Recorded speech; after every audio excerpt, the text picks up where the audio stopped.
What's up, everybody? This is Darreck Kirby back with another Mavs live stream here. How's everybody doing?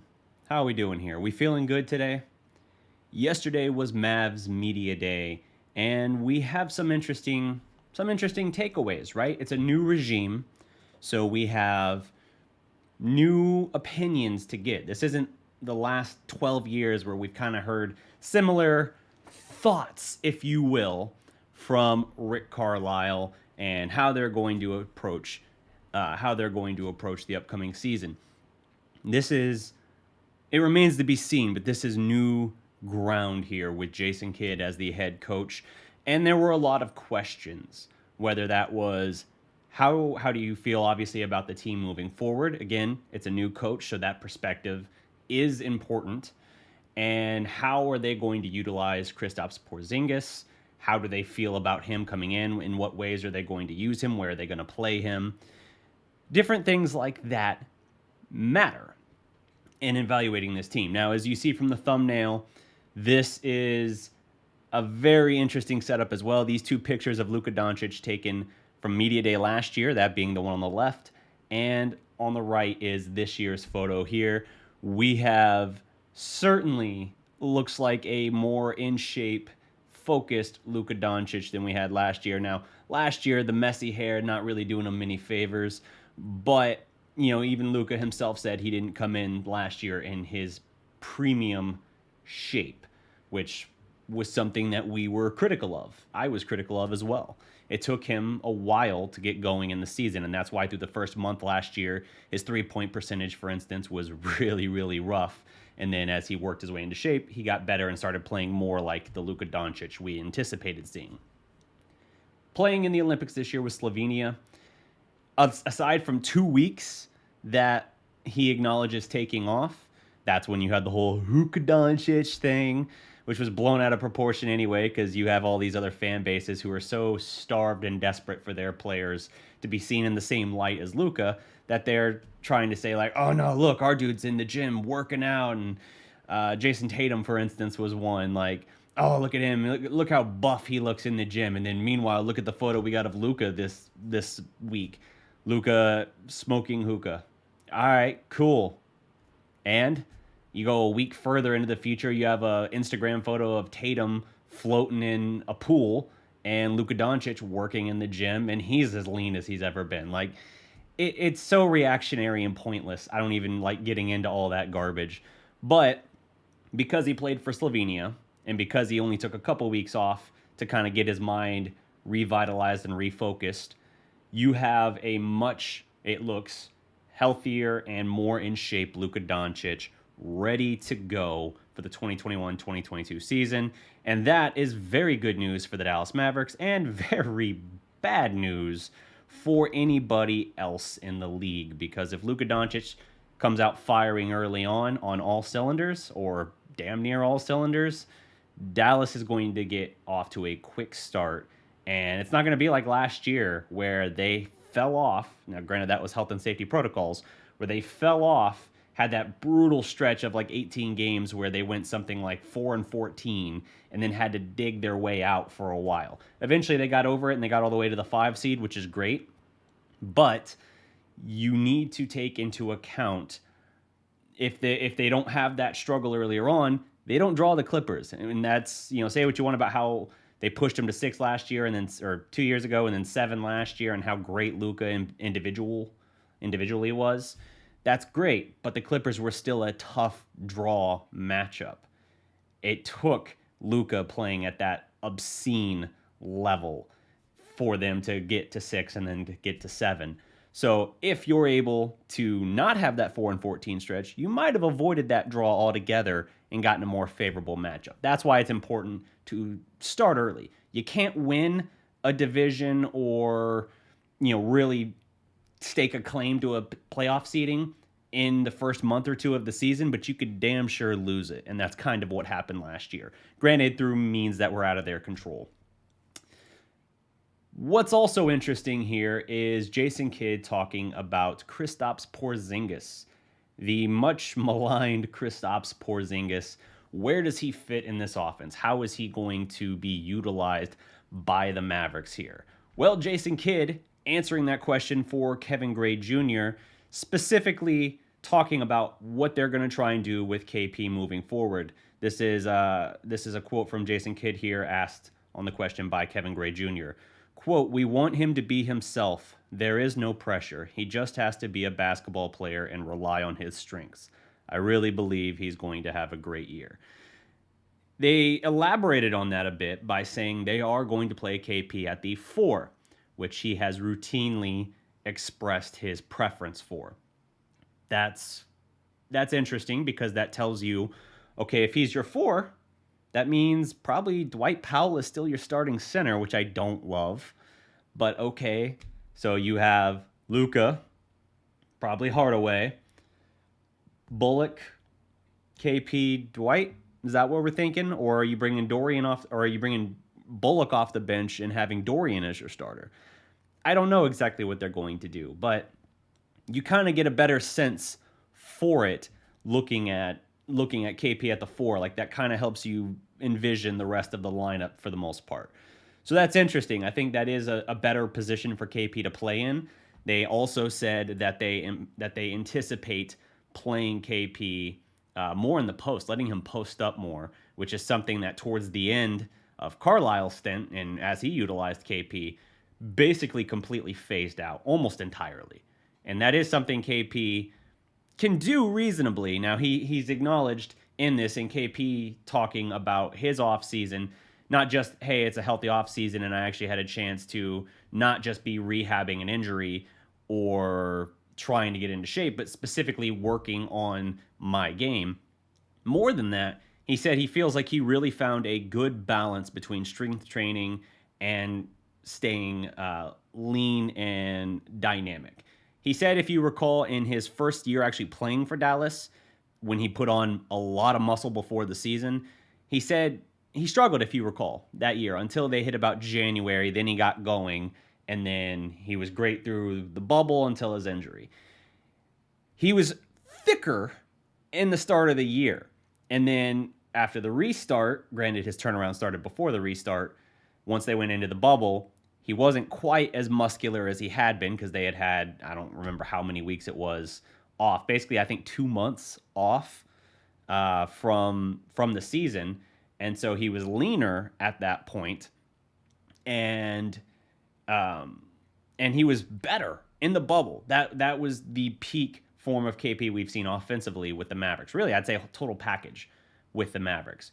And he said after the fact, early in the year, I was so focused on putting on a bunch of muscle, it really affected my mobility and my, even just shooting the ball didn't feel as natural or smooth to me because I'm not used to carrying that much weight. So he slimmed down a little bit before the bubble, and it was kind of like he reached that perfect level where everything was in harmony. And until he tore his meniscus, he was as effective as we've arguably ever seen in his career. And that's great. But the problem is he couldn't get back to that form by the next year. And, this was still a 2010 average year for him. That's good, but there's no doubt defensively, he was wretched early in the year. And then by the end of the year, his offense had fallen off too, where he just didn't, he basically, there's no sugarcoating it. He was a 7'3" 3-point shooting decoy. And while he's a capable 3-point shooter, he's not an elite 3-point shooter. He should not be just used there to try and space the floor. Conversely, and KP acknowledged this as well, not only did he feel like he found the balance this offseason of strength training versus maintaining that mobility and flexibility and all of that, but he does not intend to clog up the lane for Luca, who's going to try and drive into the paint and kick out to open shooters or finish around the rim like he is so good at doing. Luca scoring around the basket, shoots at about 70% the last couple of years. Just stupid efficient in that area. So KP acknowledges, hey, while posting up is going to help me and I think get me some better looks, I'm not just going to do that. I'm not going to clog up the lane and make life more difficult for Luca because I understand a major component of our offense is him being able to penetrate, utilizing the open space, and create for our team. But Kidd says, and this could be a subtle dig kind of at Carlisle, he basically specifically points out, we're not just going to have him doing nothing but shooting threes. We're not just going to have him stand out on the three-point line. We're going to put KP in different positions, in different places on the floor, whether it's the post, whether it's the high post. We're going to move him around and let him basically operate in different spaces. And that's so key. And that's one of those things I feel like Jason Kidd would be a great asset for, because he played with Dirk. He understood how, and it wasn't just Dirk that he did this for and understood this for. In general, he knew how to get guys the ball, where they want it, when they want it, how they want it. That is the kind of thing that he can impart to this team. And I think Luca has a pretty good feel for that. Obviously, he knows how to get guys wide open looks, but it's one of those things where I think Kidd can kind of help that process a little bit more. And putting other guys, specifically a guy as crucial to this whole operation as Porzingis, especially since Dallas did not bring in another star to become the new number 2, it really is important that you get KP in the best situations to produce. He's not just, they might have used him this way last year, but he is not just a role player. He can't be. If he is just a role player for you, you have royally messed up everything from your salary cap to your on-court product. That is the most crucial thing to consider. You can't have a guy who still has $100 million left on his existing deal be just a 7'3" corner three-point shooter. Like, you can't. And I think Kidd understands that. And KP reportedly says, not reportedly, he said it in the media days.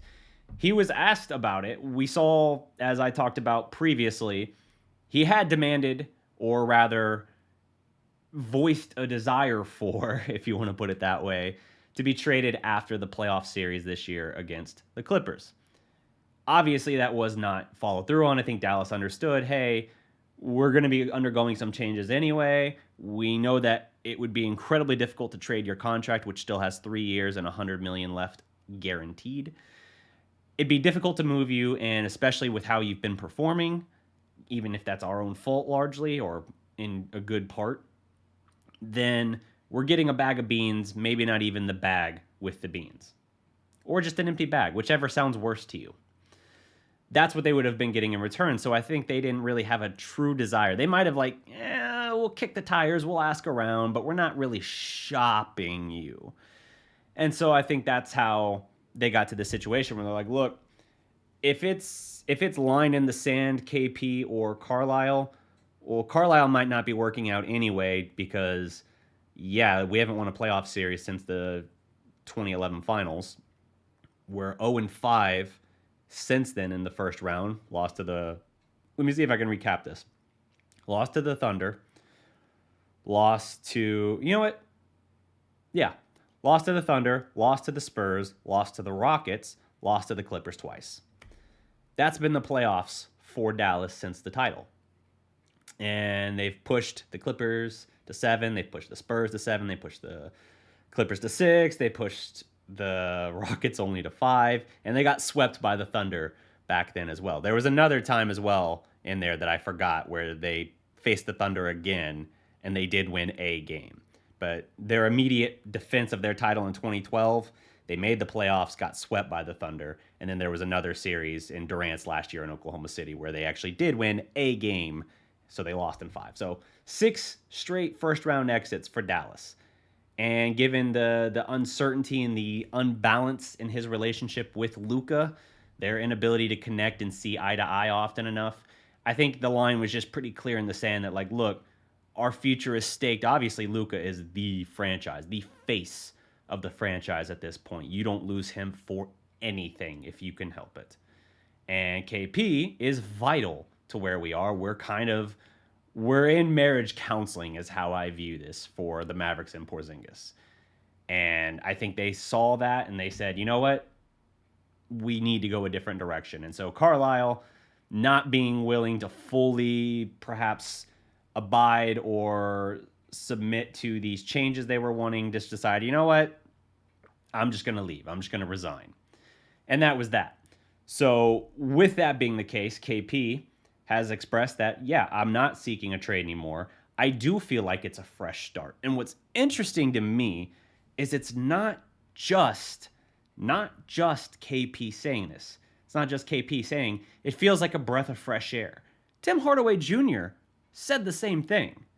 That's interesting to me because while you could say, yeah, I understand why KP wouldn't like Carlisle and why he might, with so much to prove and trying to kind of say like, hey, look, I know last year was bad, but don't fully append that to me. There were other problems that don't get discussed enough. While he might have that motive to say that, you wouldn't expect that from Tim Hardaway Jr., who's known KP obviously years and years, playing back with him in the Knicks, came over in that same trade. You wouldn't anticipate Hardaway, who his last couple years with Dallas in particular have been the best 2 years of his career. And yet he's also talking about how there's a more fresh vibe around the team now and in the locker room and things like that. Like, that's really interesting to me. Hardaway went on to elaborate, saying he's never seen a more focused Porzingis than he is seeing right now entering this season. Again, I think that speaks volumes to the difference in the vibe around the team right now.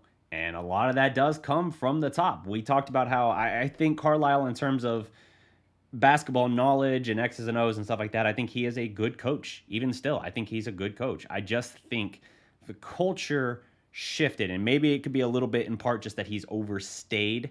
If he had a more veteran team, then maybe it could work out. Or if he was sent in somewhere to try and clean up the culture of a team that's a little more lax, maybe he could kind of whip them into a better discipline and things like that. But it wasn't the right guy anymore for what Dallas needed. And I think that was really the breaking point, the point at which they could not make it work any longer. Let me see here. I'm just looking through my notes on that. One thing Luca Doncic talked about as well was wanting to be more vocal this year. Says he took that away from the Olympic experience that he had, that he needs to be more vocal with his team, with his teammates. We've seen, and it's been one of the big criticisms of Luca, is that, yes, he wears his emotions on his sleeve, but at times, as the leader, he kind of loses loses the plot a little bit. Rather than trying to rally his team in as often as he should, he can get wrapped up in what's happening to him personally in that moment, whether it's driving to the lane and getting clobbered without getting a foul call, whether it's the referee missing some other call or something about a turnover, whatever. It gets in his head, and it can, for little stretches, throw him out, throw him off his game, where it's like, hey, it's one thing if it's bad enough if it just affects the next play, right? But if it's carrying over for 2 or 3 plays and he's still barking at the official, then it's a problem, because it's officially impacting the game and throwing everything out of whack. You can't have that. And he seemed to express he understands I need to be more vocal and communicate better with my teammates. And that could be ranged to a multitude of things, right? Like some of the criticisms that we've heard, some of the rumors and murmurs and things we've heard around this team is part of why him and Porzingis don't have a better relationship is because Luca treats all of his teammates equal, which you look at that on the surface and you say, what's wrong with that? Well, the problem is Porzingis, when he was acquired by Dallas, thought, all right, at worst, I'm going to be 1A. Oh, I'm 2? Okay. I guess I can deal with that. I can do what's best for the team. And yet he's not treated, whether it's how he's featured in the offense or how even his franchise player, the number 1 option, kind of treats him in relation to the other guys on the team. He doesn't look to feed KP and put KP in positions to succeed. And what I mean by that is at a higher rate than the other guys. You have your key focuses, your guys who are essential to get going in every game. That's Luca, that's KP, that's Hardaway, I would say. You have to get those three guys, or maybe if it's not Hardaway as the third, you got to find another one. You need really three guys clicking in any given game. And your first two are essentially non-negotiables. That's why they are your 1 and 2. Luca, one thing he's been criticized for is not really putting the emphasis on getting KP specifically going, saying like, all right, I'm getting what I want, and that's great, but let me set up KP now. Let me get him going. Let me direct traffic and kind of move him into a position where I can get him the ball in his preferred zones so he can make something happen. That's something that's been missing a little bit. And so maybe that's as well what Luca is referring to, kind of understanding how to communicate a little bit with some of these teammates, how to kind of vary his approach a little bit where it's like, hey, it's good to treat all of them with respect and things like that, but you also have to understand there is nuance to it.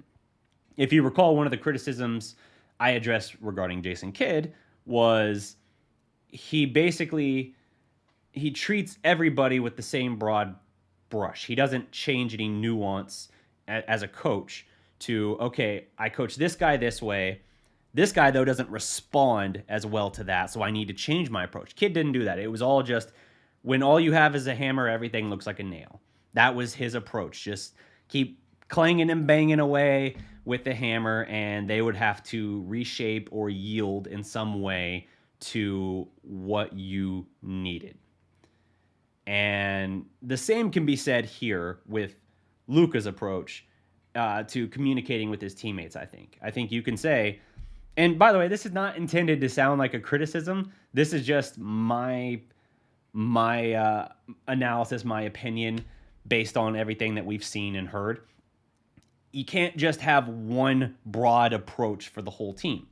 Different guys respond in different ways, and with the vital nature of KP to the offense and what you need of him, you really need to put a greater emphasis on that, not just in getting him going, but in viewing him more as an essential piece. You can't look at Dorian Finney-Smith and KP and say like, yep, equal. It's not quite the same. That's all I'm trying to say. You have to understand that like there's a greater emphasis and need on that front. So, interesting there. Luca addressing the need to be more vocal. Jason Kidd also addressed the fact that he says, and I'm surprised they circled back to this because you heard it in the exit interviews, right? You heard the criticism of, hey, Luca needs to trust his teammates more. And then you had the whole regime change, Donnie Nelson gone, and he was really the one leading that criticism. And then you had Rick Carlisle leave, and you're like, oh, okay. The guys who were really leading the Luca needs to learn to trust his teammates and not try to do everything himself crowd have kind of gone away. Interesting. And you didn't hear that criticism for a while. But they came back in Media Day. Very subdued, mind you. But Jason Kidd did say, I view Luca as a young Picasso. And no, that is not me riffing there. That is actually what he said. I don't fully understand what he's saying. I guess he's trying to say like a brilliant artist of sorts. But a weird analogy all the same. He views him as a young Picasso, but he does think that the next part of his evolution is going to be learning to trust his teammates a little bit more. And that last part's a little bit of a paraphrase, but the phrase was used where it's not a reach to be like, oh, well, maybe he was trying to get at this. Like, no, he basically echoed the kind of stuff we were hearing before, and then that we weren't hearing around the time of Kidd's introductory press conference, around the time of Luca's max contract signing and all of that. We didn't hear any of that then. We're hearing it again now. Granted, in small dose, and I think that's important, rather than continuing to hammer away at it like Donnie Nelson was, because he didn't just say it at the exit interviews. He was on the radio in Dallas, 105.3 The Fan, and continuing to harp away on that. That was the problem. Like, not just saying it, but then doubling down, tripling down, quadrupling down. And I think they kind of saw the backlash that came from that, and so they kind of eased up a little bit, waited for everything, and then they're like, all right, now we're about to kick off the season. Yeah, we still want him to get better in that area. And it's a weird dynamic. I get it, right? Luca shot, I don't remember what his 3-point percentage was in that game 7, but I want to say it was something like 6 of 15 on threes, and the rest of his teammates combined shot 5 of 25 from 3. And that's why they lost. It wasn't just, hey, Luca had 46 points. Oh, he's clearly hunting his own shot. Dude, he set up teammates for like 20 made threes that they just didn't make. Like, he put them in position to do that, and they didn't do that. How are you going to say that? How are you going to say the guy posts a triple-double with like 14 assists, could have had like 25 assists, and then turn around and say, oh, yeah, he's being too selfish? I think the heart of it isn't that he doesn't pass, isn't anything like that. We know he does. I think it's understanding and trusting in certain moments to get teammates the ball in positions where they can win. That doesn't mean that he doesn't take the big shot or whatever. Obviously, he does. Obviously, that's his thing. That was Dirk's thing before. You needed a bucket, you went to the guy. You needed a game-winning shot, you went to the guy. Luca is the guy. But you have to also understand you need to get your teammates in the position for them to be most effective. And to do that, Kid obviously understood how to do that with Dirk all throughout their years playing together. And I think that's maybe the next little step for Luca, is kind of understanding how to get KP where he needs the ball, how to set up guys in their optimal positions, not just, hey, stand out there on the 3-point line, move to the open space, and trust me, if you're open, I will find you. Not just that, but understanding like, oh, okay, so these are your areas where you're most effective, and in these situations, all right, I'm going to set up a play and run it to get you that exact look. And then I'm going to give you a pinpoint pass so that you don't have to do anything, just catch and shoot. Or if you're going to make a move, whether, Kid to Dirk would make some kind of move into the fadeaway or kind of spin and go towards the basket, whatever. Make your move, but I'm going to get you the ball where you want it, when you need it. Not just say, here's a drive and kick for you to take a 3. So, with that being said, it's interesting kind of evaluating this. Now, there were people as well saying some key players for the Mavericks weren't there. And when I say key players, I mean key in the sense that it's notable they weren't seeing them. They were there. But Moses Brown, he was there, but he did not talk with the media. Tyrell Terry, Josh Green. People were kind of wondering about that because even Frank Ntilikina spoke a little bit, and he just got here, so that's a weird one. I guess the notoriety is maybe what did that for him, just because especially here, people know how he's linked to Dennis and all of that. But Jason Kidd on Frank Ntilikina specifically said, you're talking about a young man who's long, that's an awkward phrasing, a young man who's long, who knows how to play the game, and hopefully we can develop him to be one of the pieces that could come off the bench and maybe start at some point. That's optimistic, I would say, especially, I think Ntilikina, I think it's worth kicking the tires on, and I think Dallas actually got a really good deal on him. The fact that it's a 2-year deal with a team option in year 2, and we're talking veteran minimum stuff, yeah, I'll kick the tires for that. I think he's certainly got a higher ceiling than he was ever allowed to show in New York. So from that standpoint, I love the move. But to kind of say, hey, maybe even start at some point. Maybe if you're looking at it in terms of Eric Lee, come on, man. Maybe if you're looking at it from the standpoint of spot duty, right? Like, let's say, God forbid, if you had a situation where health and safety protocols just put the team in a bind like it did early last year. Okay, can we depend on him as a starter in spot duty for that?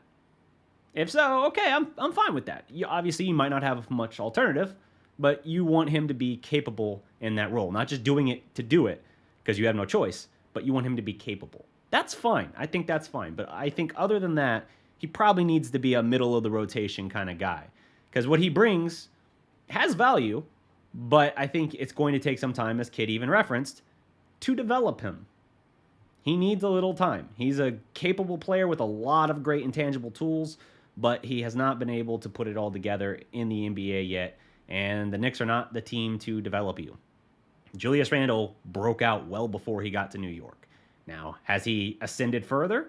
Yes, but he was great in New Orleans.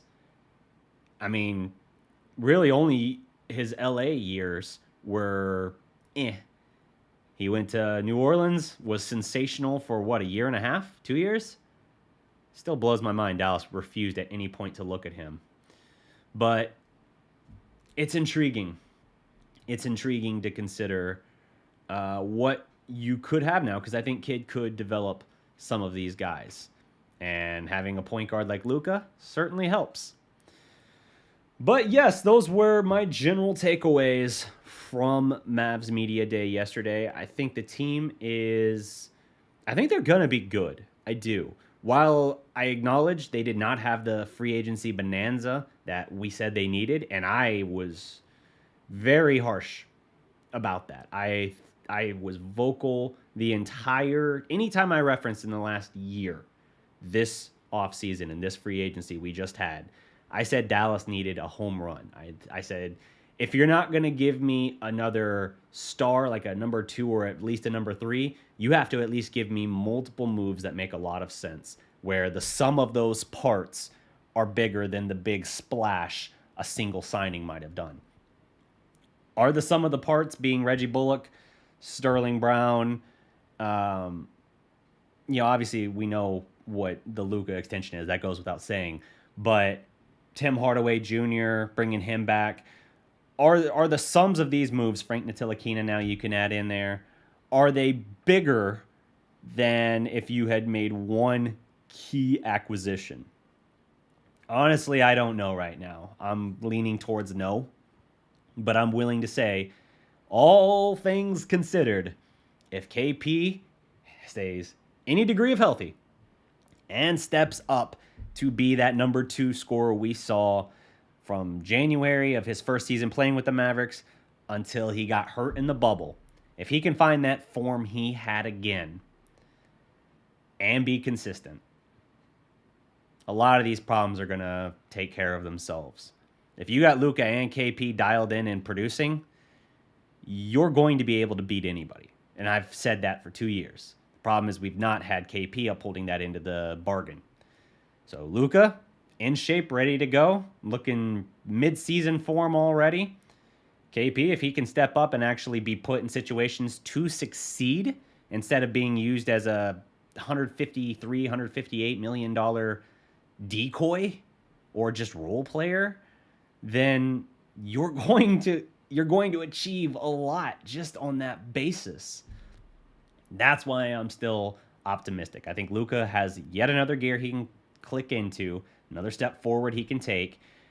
Eventually, you're going to run out of those next steps to take because you're already talking about a guy that's in the top 5 probably in the league. But I still think, didn't he rank number 4 in ESPN's top 100, or was it ESPN? I know people were freaking out because Steph Curry was one behind him, and you have some doofuses on Twitter insisting that Curry is the most disrespected player in the history of the NBA because in a given year, ESPN, in a non-scientific breakdown, had Luca ranked 1 spot better than him. Like, woohoo! Hang your hat on that. It means, honestly, it doesn't mean much. My point is to say, the perception of Luca is he's already top 5. At some point, he'll run out of next steps forward to take, but even if he doesn't ever go a step further, he's already good enough to be everything you need. He's already good enough to be league MVP, finals MVP, bringing not one, but multiple championships to your franchise, so long as you do what you need to do. Build around him, put him in positions to succeed. As long as you can do that, the sky is the limit with Luca. I want to see what Dallas can do. Early on, I'm not super encouraged. I'll admit, I'm not encouraged by what they've built around him. They owe him much more. But we'll see with time. We'll see how they do. Anyway, that's it for my time here. I think Dallas will be good. Keep an eye out. Obviously, we'll be talking about it all season long. I'll say this up front. My videos are going to be probably a couple times a week throughout the duration of the first little stretch of the season, once I graduate mid-December, all that time is going to open up. All of that time is going to open up, and I'm so excited for that. So be on the lookout. We're going to stay tuned in, and we're going to keep you updated on everything.